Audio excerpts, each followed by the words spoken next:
It is with great sadness that I write this. It is for freedom that Christ has set us free. Galatians chapter 5 verse 1. Yet what I see happening in the world today is the ever-increasing enslavement of people. And what makes this process of enslavement so diabolical is that, at least in America, the majority of those who are losing their freedoms are choosing it, supporting it, promoting it, and actively seeking to recruit others to be enslaved, all under the delusion that it is for their own good. Oh, how I long for the kingdom of heaven, in which all people will be genuinely free, for God's kingdom is the opposite of Satan's. Judging two kingdoms. Judging Satan's kingdom. In Isaiah chapter 14, the Bible describes Satan's motives, desires, goals, and how he operates, revealing to us how we can identify satanic principles at work. You said in your heart, I will ascend to heaven. I will raise my throne above the stars of God. I will sit enthroned on the Mount of Assembly, on the utmost heights of the sacred mountain. I will ascend above the tops of the clouds.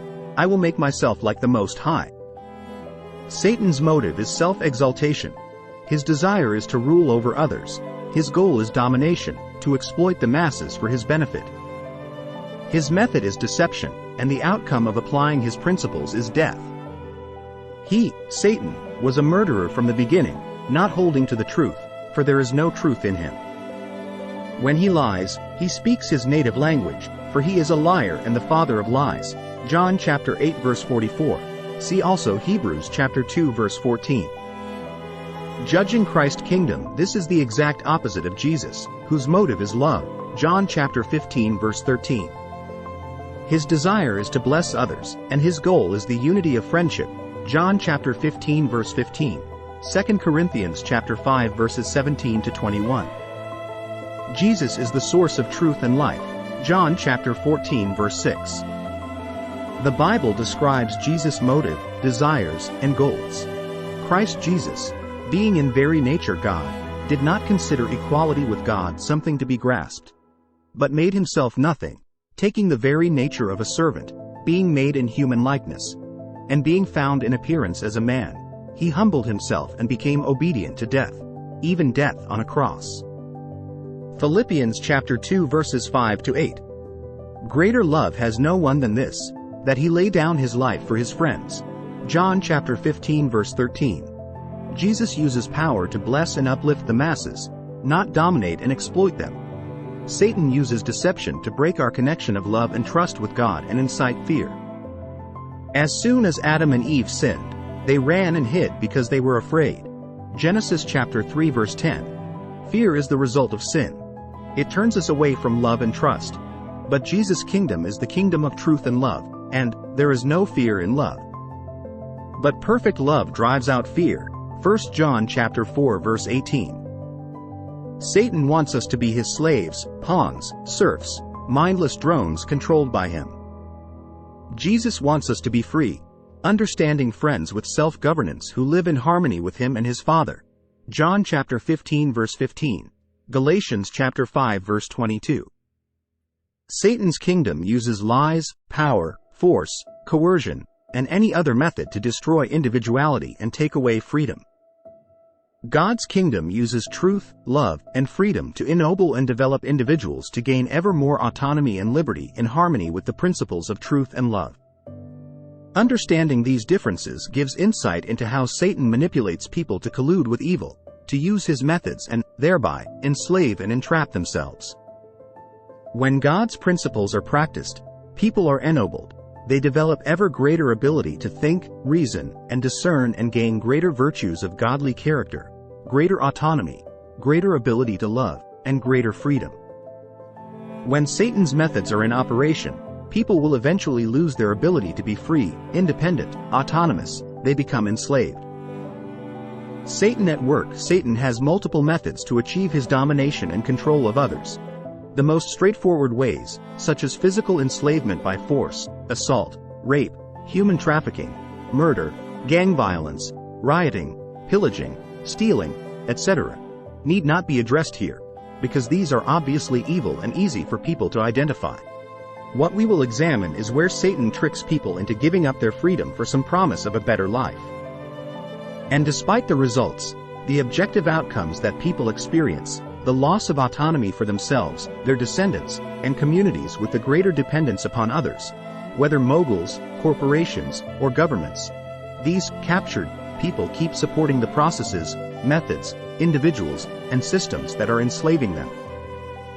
The following are examples of how Satan has tricked people into giving up their freedom. Notice that the process typically involves the offer or promise of improvement, often as a reaction to some alleged threat that incites fear, a better life, greater success, more power, but the result is enslavement. In Eden, Satan promised Adam and Eve that they would advance, develop, and improve themselves to become like God if they would only break trust with God and take the fruit. And, of course, they only enslaved themselves and their descendants into fear, selfishness, and sin. Today, we are told that we can have greater freedom without law and law enforcement, that the police are the source of abuse and enslavement, so we ought to defund the police, not hold criminals accountable, do away with bail, and not prosecute crimes. But what takes away freedom is lawlessness, community violence, and lack of order, including when those in law enforcement are the ones breaking the law. Takes away freedom. If you live in a community where it is unsafe to walk the streets lest you be attacked, then you have less freedom. If you live in a community where the police are lawbreakers, abusive, and exploitive, then you have less freedom. But the solution is not to do away with law or law enforcement. It is to hold accountable those who break the law and put in office people who have integrity. Thus, policies to defund police are actually designed to take away freedom, and policies that refuse to enforce laws that provide social order also take away freedom. In response to the resulting anarchy and chaos, another lie is told. You can have more freedom if you give the government more powers, the power to restrict liberties, to monitor your private conversations, to spy on people, to limit free speech, to restrict travel, to dictate personal choices of conscience. Such governments, communism, etc., often do bring a reduction to widespread anarchy, violence, and chaos, but at the expense of individual liberties and freedom. There are only two ways to have a safe and well-ordered society. One is when it is populated by a moral and religious people, those who love God and others and have maturity of character and are Christ-like in their dealings with others. These people have internal self-control, and as a result, their communities are well-ordered and safe. The other way is to have externally enforced control, a totalitarian, communist-like government, but such communities have very little freedom. Only the Christ-like way brings true freedom. Thus, the promise that you can have more safety, and thus liberty, if you give the government more control tricks people into surrendering liberty for the illusion of safety. Another lie is that you, as a law-abiding citizen, can have more autonomy and freedom and be safer in your community if you are less capable of protecting and defending yourself and family from violent criminals. So we ought to take away your guns because guns, not evil people, are the cause of violence in society. I am not advocating that people use guns. I'm merely pointing out the false promise that tricks people into taking a course of action that in this world of sin makes them more vulnerable to exploitation by the godless criminals who still possess guns and by abusive, godless governments. A lie that exploits compassion in people is that you can have greater success and freedom if you are not required to work hard, apply yourself, develop your abilities, and achieve a minimum standard of competency. We are told that we help people when we promote them to the next grade and award them a diploma regardless of whether they possess competency. It is said that to hold people to objective standards of functional ability is discriminatory, restrictive, denies opportunity, and takes away freedom.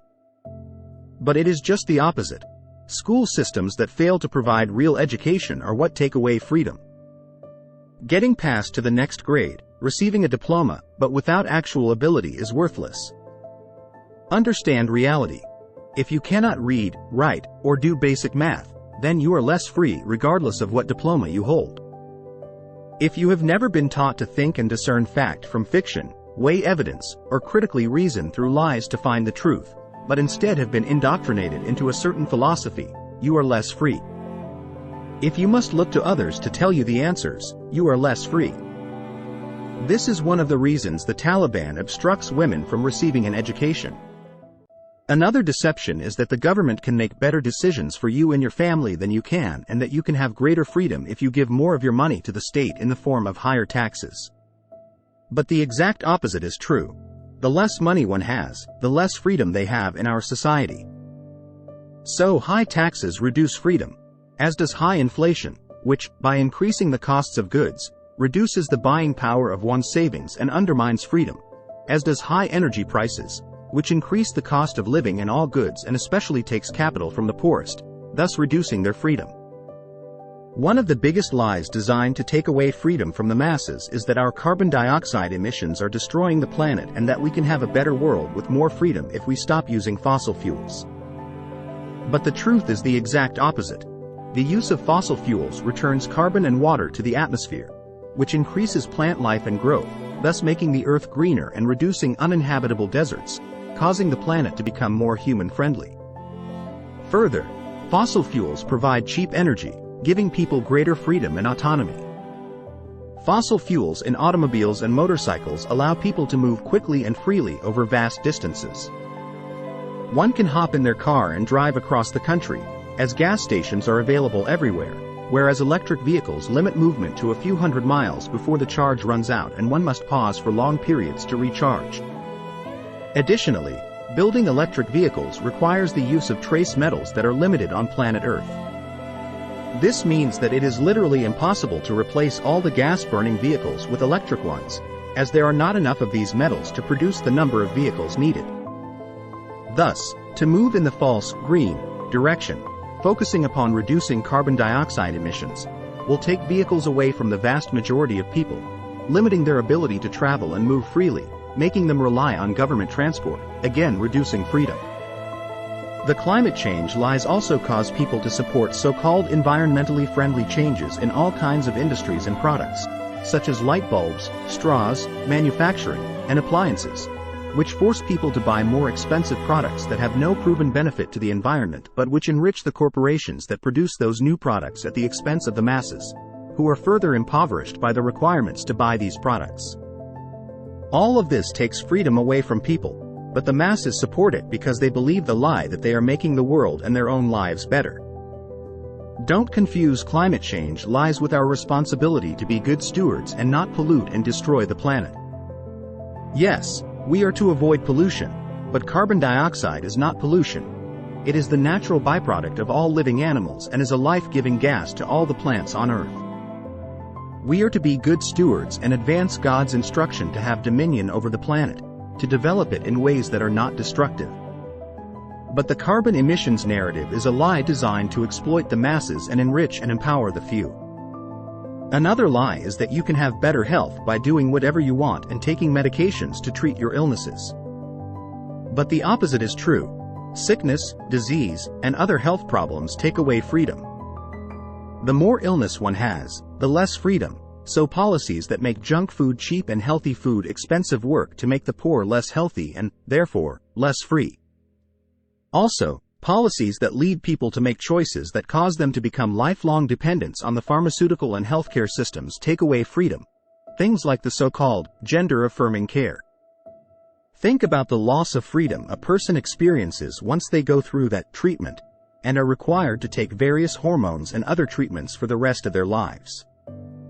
Another lie is that the way to love people is by giving them handouts rather than a hand up. Any practice that removes the real-life requirements for personal development enfeebles, infantilizes, creates dependency, and reduces freedom.